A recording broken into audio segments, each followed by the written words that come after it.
we do definitely have the public and private cloud presence, and of course hybrid. So, my other speakers that have come on board have definitely set the stage up. So I'm not going to talk about whether cloud is relevant. Of course it is. Therefore we have this big conference. Can we still live in caves and say no, cloud is not there to stay? The answer is no, because it is definitely here to stay. So what Microsoft has to offer in tandem with the converging trends, in terms with the transforming trends, how industry is moving, and what we have to offer. I would definitely try to keep it 20 minutes time. So let's get started.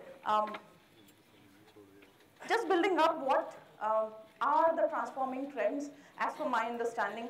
If anybody disagrees, let's have a discussion. These are definitely the prominating trends that our industry is going through. There was a time, as the I don't know if I've got his name right, so I'll say the speaker before has said that when virtualization came in, so 5 years ago, it was definitely a lot of talk around whether to virtualize or not. There was a lot of discussions and shying away. If I put my mission critical applications and servers up in the in a server which is not holding one server, but rather it will have sharing basis when it comes to resources. People were shying away, and the same thing is happening today when it comes to cloud, whether it is secure or not. Of course, there are so many compliance reports that you can go through. So if it comes to, I'll put my cloud understanding, and everybody has used the same terminologies: public cloud, private cloud, and hybrid cloud, right? So when it comes to cloud,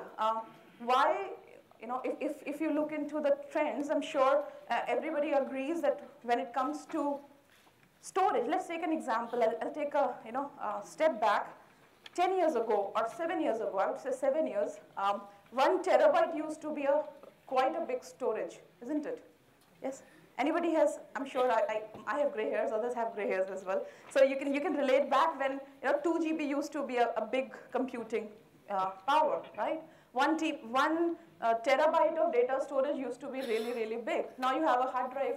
So industry evolves very, very fast. And when it comes to industry, it's just not the compute, it's the storage and the network, right? So network industry is going through a revolution.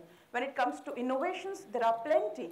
Storage industry is going through a revolution. So when it comes to new things to adopt and embrace so that you can have a better IT, there are plenty of things to do. Is your platform ready to adopt all of these things? So I'll talk about how will you make your internal IT into a private cloud, so that even if you're not ready to move up to the public cloud, what are the chances and choices we have got, right? So that's what, let's talk about. Computing patterns. When it comes to cloud, primarily, if I just to simply call out the parameters or the attributes that you look forward in the cloud, I would say self-service, pay as you use. It should be very flexible and scalable in nature, right? And it should be always available, continuously available. These would be 4 very, very dominating attributes, right? I believe that you agree with that. So when it comes to public cloud or private cloud, these are the 4 attributes that are going to be evidently available. So what are the patterns that, or let me put it in this way, what are the use cases in case you're not using cloud or consuming cloud as of now? What would be those highlighting points that might give you a trigger that it's a good idea to go back and consider cloud? One could be on and off. I just put it like this, that when it comes to compute, you have some workloads that are not always used or always used to the capacity that you would like it to be. Let me give you an example here. I'm sure everybody has a appraisal portal, or let's say where you put up your, how did you work throughout the year, and at the end of the day, your manager goes up and sees and rate you, and you get your merit increases and promotions, etc. Performance appraisal portal, right? Everybody has that. How often do you go and visit that portal? I'm sure once a year, because you have to put things, maybe a couple of times. One, you put your commitments up, and at the end of the year, you go up and say, I have done absolutely brilliant there, please give me the best rating, promotion, whatever. But do you visit that often? Anybody visits that often? The answer is no, right? Maybe HR guys, but that's all. So let's say I have got 50,000 users in my organization. How much is this portal getting utilized? Probably not even 10%. But when that 1 month happens, it could be, I don't know, it could be April for somebody, it could be July for somebody, but whenever that 1 month happens, when you have to put your performance data in and HR goes in, your manager goes in, definitely 50,000 users would be hitting that portal. Now, is it worthwhile to build the capacity and keep it up and running for 12 months in a year? Or does it make sense to put it in the cloud and whatever number of people are going to hit it, they get the capacity, and when it is not used, it shrinks back. I'm just taking one example. There could be multiple such use cases, right, where it just makes sense, right? I just heard some analogies about cricket, right? So cricket also has seasons. You have IPL, isn't it? So I was working with the company who built up the IPL site. Now, definitely for 1.5 months, there will be a lot of load. And how much load? Nobody can predict, right? Can they build up a capacity in a moment, in the matter of moments or minutes? Otherwise, people who hit the websites are going to get a slow response, and that will result into loss of business, isn't it? So think in those terms when it comes to systems that are on and off, or where capacity needs to be stretched and expanded. Cloud definitely comes as a very beautiful fit. Another could be where business is growing fast. You started at a good pace, but you didn't know that the turnaround would be so good, and it is growing at a very, very fast pace. How can I build my IT in such a way that it can actually pace it up? Now, the question is not that IT is not doing a good job. Of course, I would be very glad to stand here and say that gone are the days when IT was a liability on organizations, right? If your IT is not agile, definitely business is not agile. So IT is doing a good job. What can we do to make it to the next level, right? You have adopted or embraced virtualization. That was a good thing to do 5 years ago or 7 years ago when it was just getting started. You consolidated, you have taken the advantages out of it. Now, in order to get into the next wave, definitely cloud is the way to go. So if you're growing fast, cloud will definitely take you there. Now, let me quickly bring a couple of others one. So when it comes to capacity or the kind of hits that your service or application or website might get in an unpredictable fashion, or could be a predictable fashion. The terminology that industry uses, bursting, cloud bursting, which means if the capacity, today only 10 people are visiting a portal, and tomorrow 1,000 people visit that portal, or 10,000 due to any reason, is your systems capable enough to take up the load? Most of the times, the answer is no, because you definitely have put some planning into perspective and hence designed the infrastructure. If you're going to get 100 times or 1,000 times the load, of course, systems are not going to be responsive. Yes or no? Yes. So, think about those business, applications, could be websites, could be workloads, could be services, where there's a chance of unpredictable bursting. Now, those are good workloads or use cases to look forward, putting them in the cloud. Now, when it comes to Microsoft, we have a presence in public cloud for a very long time, and I'm sure everybody is a user of cloud computing, right? Everybody has got a Gmail, Hotmail, Yahoo, some kind of, mailing solution, right? We don't care about, because it's a personal mail ID, I don't care where my mails are kept, whether somebody is taking the backup or not. Do we care? No. We get it whenever we go there, right?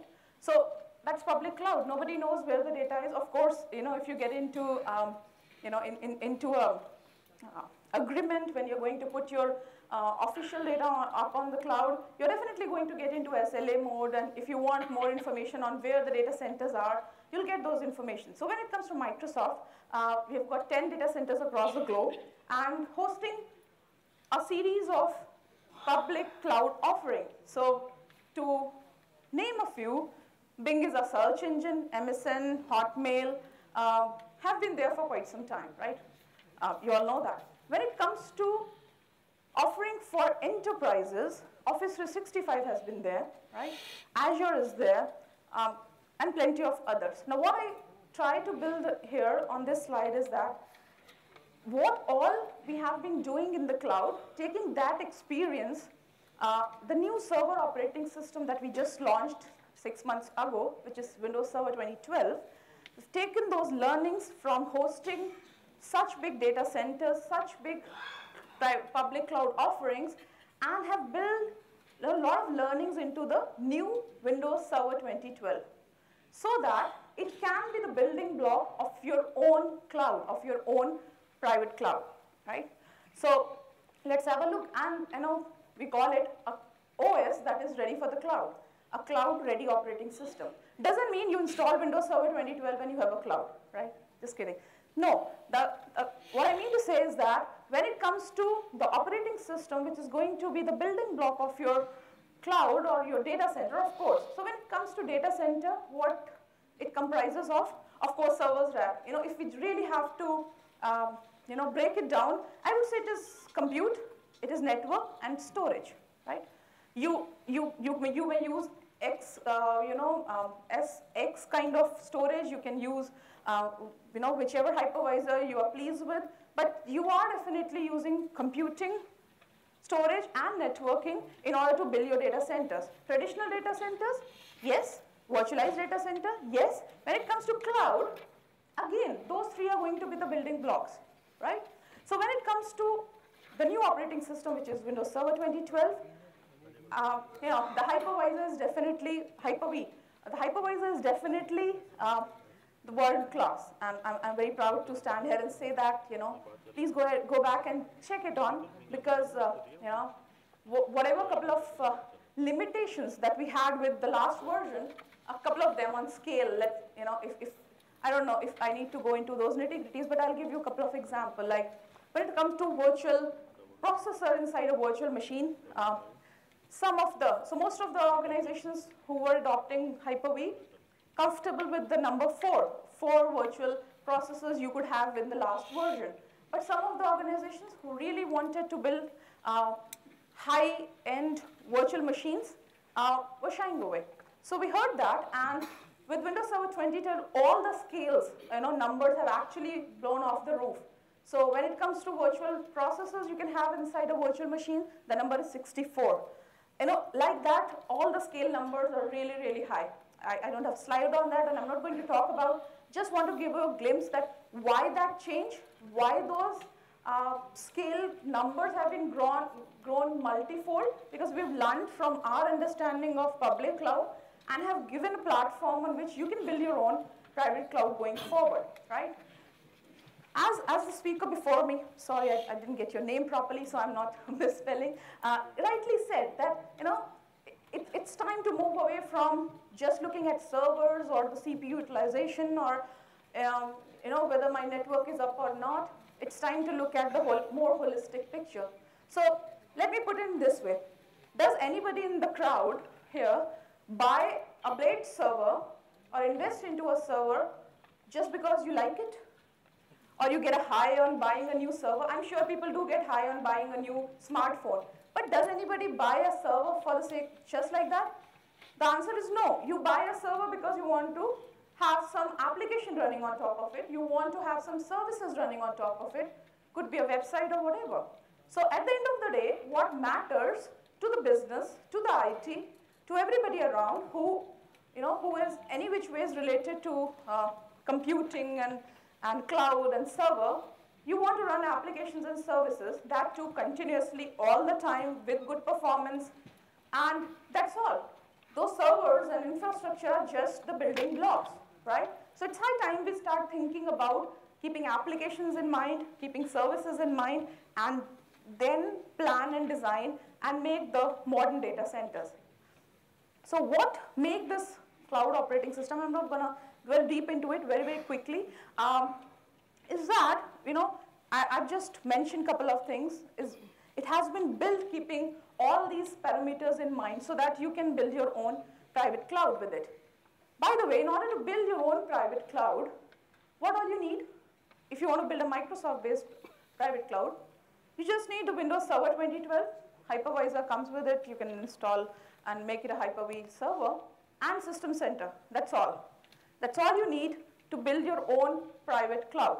Now, how does private cloud and public cloud differ? I'm sure you are aware about it. So I'm not going to get into those nitty-gritties. But definitely, all the attributes of the public cloud you wish to have in your private cloud, which means the scale, pay as you use, we really want to have a self-service mechanism. Plus, I really want to have more customizations, therefore I want a private cloud. I want to have my data inside my data center, therefore I want to have a private cloud. I want to have more control, therefore I want a private cloud. So that, to put it in a sentence, I would say private cloud has got all that public cloud has to offer if you build it in a nice fashion. Plus, you can have more control and customization, right? The beauty with if you build a private cloud and public cloud with Microsoft is the building blocks are going to be the same. So when it comes to public, we have Azure. I don't know how many of you have heard of Azure and work on Azure? All right, glad to see that. So when it comes to Azure, Azure is definitely a platform where which you can use it and build your applications and develop applications and then make them ready for the market, etc.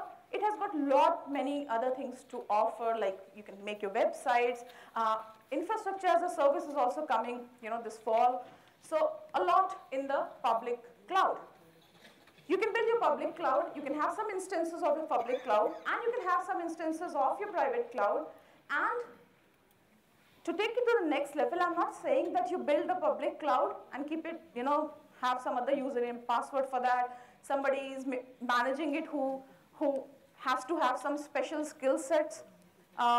It is very much manageable from similar consoles. It is very much transparent in the terms what I build on a public cloud can be taken down to my private cloud. What I start on my private cloud can be taken up to the public cloud.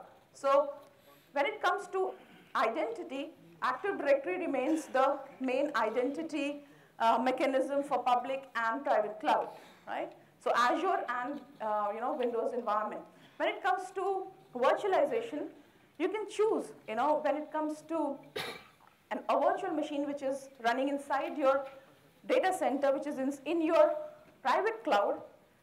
Due to some reason, if you wish to move it to a public cloud, it is pretty straightforward, and vice versa. Let me give you an example. If you have a testing environment, you really don't want to build your testing environment in your data center. You rather want to build the testing environment in the cloud, because many a times application life cycle doesn't go through the way you like it, and it takes long, and you don't want to indulge into a server in your, or plenty of servers in your data center. Once things are tested, furnished, you want to bring it back to your internal data center.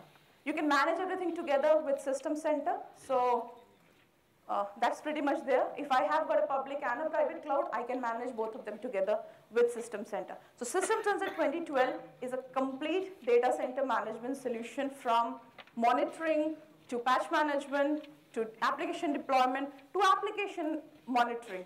I don't know how many of you monitor your application, not in the terms of CPU, memory, that is server monitoring. Can you monitor your application in terms of response time, in terms of availability, in terms of a specific component of it, whether it is coming up in time? Those kind of intelligent insights are built in System Center. So System Center is definitely something to look out for. Very much well adopted in the industry. We just released the service pack as well. Yeah. So very, very quickly, I know I'll be running out of time in a couple of minutes. So very quickly, if you, yeah. So I'll keep the tradition on. I'll just, run out of. All right. So yeah, just a couple of minutes. So when it comes to public cloud, it is out there. Lot lot of great companies are offering it. It's up to you to validate. As as speakers before me have said, that it's a matter of deciding what you want to keep up there, and going up in the public cloud is very, very straightforward. Definitely, there are plenty of compliance reports that you can walk through. Of course, your data will be secure, and all other important things that you want to know about. Of course, you sign a SLA and you don't get that SLA, you get the money back, stuff like that. Microsoft does that, so I can talk about it. So when it comes to System Center, really want to take a while and talk about how infrastructure can be looked upon. So IT as a service has been, we've been talking about it for some time now. It is a reality that you can embrace today, right? So I wanted to walk you through something which might help in understanding that how IT as a service can not be perceived as a good thing to have, but you can really have it today. So in an organization, let's say there are two counterparts. One is the data center administration. So the data center admin is actually the guy who is going to fulfill. So internally, he or she might be the service provider, whereas you have an internal customer who's the application owner, who's owning the application, who's the business unit head. To think about whosoever makes sense in your organization. So in order to have a cloud kind of environment, we definitely need to have a self-service, yes. So this application owner can ask for a change, a new request, a new cloud through a self-service portal. If I can provide something like that, yes, I can say that I'm providing IT as a service. So this lady or gentleman can ask for a cloud, a new virtual machine. I'm sorry, you only have a minute left. So I'm sorry? There's only a minute left. Okay, all right. So, all right, so let me build it up. If you look at this closely, what I wanted to explain you, and unfortunately don't have the time to, is that all the system center components, if you use all of them together or most of them together, you can achieve a private cloud in your own organization. Right? So automation can be taken care by the orchestrator. Service manager is the service desk, is the ITIL compliant part of it. Operations manager will do the monitoring for you, and so on and so forth, right? So in case you're willing to look at how you take your initial steps toward cloud, one is definitely public cloud. Look for those opportunities where you want to put your services, applications up in the public cloud.